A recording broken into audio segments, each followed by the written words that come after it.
Welcome to Monet's house and garden. Yeah, that's not it. However, if you just slightly turn this way, the whole other side of this fence is an absolute impressionistic paradise.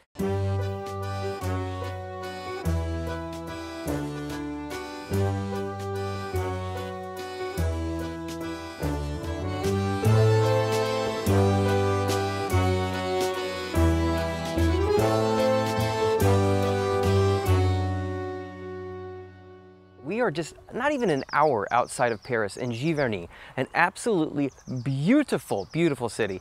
And yes, I'm going to help you understand how in the world was this empty field then turned into this gorgeous, amazing place that Monet completely changed on his own. Cannot wait for us to tour this gorgeous house and property.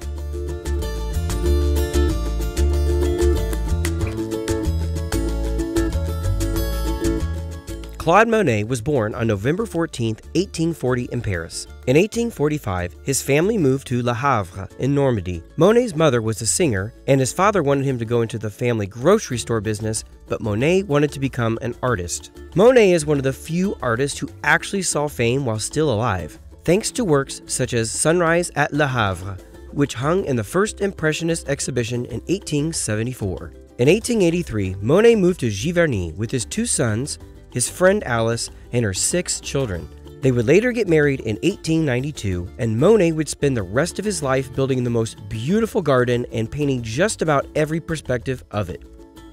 I met up with Chloe, an art historian and official guide here at Monet's House and Gardens, to get a behind-the-scenes look at this impressionistic paradise. Chloe, so great to meet you. I'm excited to be here. It has been like way too long. I know a little, you know a lot. So I'm excited to learn from you. The last time I was here was summer and it was totally different. Now here we are in spring and there are tulips like exploding everywhere. Like there's color everywhere. It's an artist paradise. The main goal of this place was not to organize barbecue and garden parties, you know, Sure. just to paint it, to Yeah. depict every part of the garden, and just to create a beautiful and a very harmonious composition. He composed small part of the garden just to paint it, to catch, you know, a composition. You know, like an artist is doing sketches before doing painting, you know. He composed every part of the garden before painting it. Okay, well, where should we head to next? Or if you want, we can just visit the house. Yeah, let's do it. For a few minutes.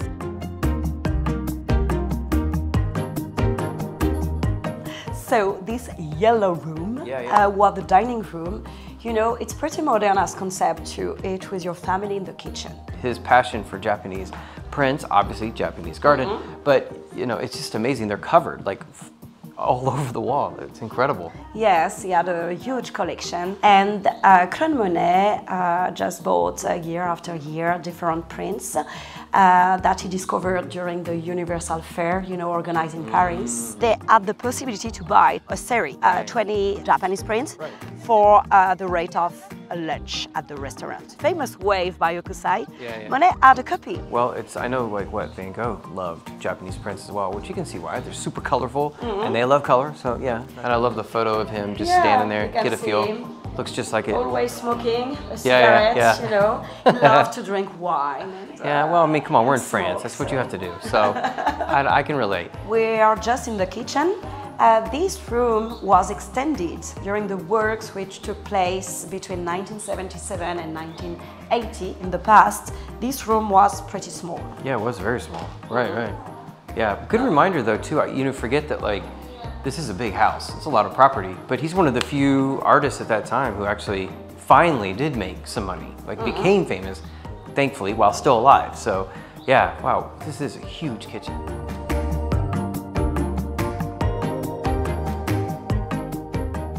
So even though this is an interior studio, there's still huge windows bringing in tons of light, which I would expect he would want. So, okay. So, and you have to know that in the past, this studio was not a studio, but a garage. And he transformed this room into a studio. Smart. Just as you explained, to, you know, catch the lights and have the possibility to paint inside during the rainy days. Around you can see different paintings that I'm sure you can recognize, like the famous woman with an umbrella. Right. I'm sure you recognize different places, like, you know, the Norman Cliffs or the Artrageous Cliffs. And around you can see his garden in the previous house where they were living in front of you. Can you see this building, this pink and green building? It was the second studio used to welcome friends. It was like, you know, the ancestor of a B&B. So Claude Monet had 3 different studios in this property. The first one, the second one, and the last one that I present to you, which is today the gift shop. I thought that was probably what you were thinking. Okay. Where he painted the water lilies. Yeah. Okay. So I wanted to make sure we stepped inside. This is the biggest studio space I've ever seen. If you look across the walls back here, there are massive panels where Monet did his huge installation pieces. And this is the room that he painted them in, which of course they turned it into the shop, makes sense. But they left these panels up. So you just have a better sense of like what was happening in here, which many people may not know, but it's pretty amazing, isn't it?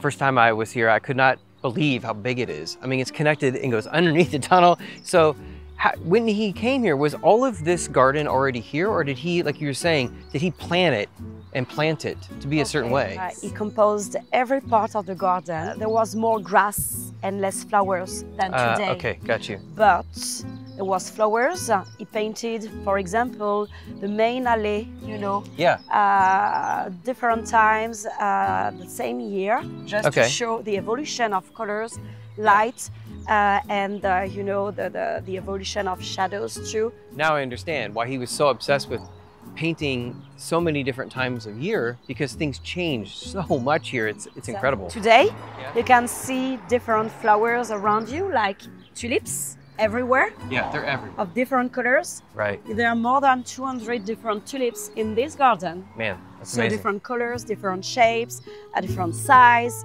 and different varieties too. If you come back in August, for example, you will see only dahlias everywhere. Yeah. In May, peonies. In October, you can't see any cobblestone in the main alley, just nasturtiums everywhere. Wow, you know, cool. It is changing all the time. And the 15 gardeners, you know, in charge of this garden, 15. Wow. When Claude Monet was alive, he paid only sometimes 2 gardeners, you know, when he needed their help. So we moved basically across the street, what would have been, into another beautiful garden. Exactly. Yeah, tell me about this, because it feels totally different in some ways. This area, which was a field. Okay, it was a field. Just I mean, it kind of feels that way already. Grass, cows, and trees. That's so all. Almost like, as I'm looking probably outside of the property, something that looks like this. Like it's plain, it's simple, just grass. Without any water. Without any water? What? I just assumed, okay, you have to tell me more. So if the whole thing's full of water, so. It was a good friend of Clemenceau. Okay. The Price minister. When you know a minister, you can have what you want. And Claude Monet, wait for it. Yeah. To divert a tributary of the river No Seine. way. Yeah. Why have I, okay. So this tributary was diverted, okay. Holy cow. And the water came from the river to the garden. So he composed every part of the garden by himself. This is an artificial pond. This is an artificial island. Looking over here now, it makes sense. Like, this is what it looked like. And you know, the field was divided into 2 parts. Okay. And he bought just 1 field on the 2 fields. Okay. So, what you can see just in front of you is exactly what he bought. Wow. All right, just he took half of it and then made this gorgeousness. Exactly. Which looks nothing like that. Okay, well this is better, so, all right. This perspective was very appreciated by Monet. Yeah. Because, you know, when he painted, you know, the last series of his life, that you in English named the water lilies. Right, of course we did. The but original they're not. title was Les Nymphaea. Nymphaea are in fact a hybrid of water lilies and lotus flowers. This plant hybrid from Japan was first presented at the World's Fair in Paris in 1889. Of course, presented alongside Monet's other favorite, Japanese prints. He didn't paint from here one panel and from here another one. No, he imagines, you know, a combination of composition. Sure. Yeah. And sometimes finished the frescoes in the studio. Yeah. So, you know, he imagined everything. What is amazing is that Monet painted it just after a surgery.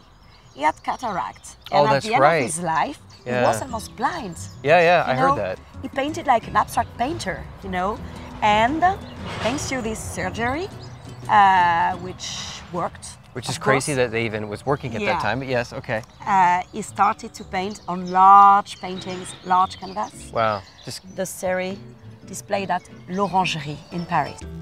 The minute you visit Giverny, you understand why Monet moved here and spent the rest of his life creating this beautiful garden with endless perspectives to paint. Wow, thank you so much, Chloe. I learned so much from you, and your expertise are fantastic. And the fact that they're not really water lilies, I'm just blowing my mind. So anyway. So my pleasure. Yeah. Thank you. Well, thank you.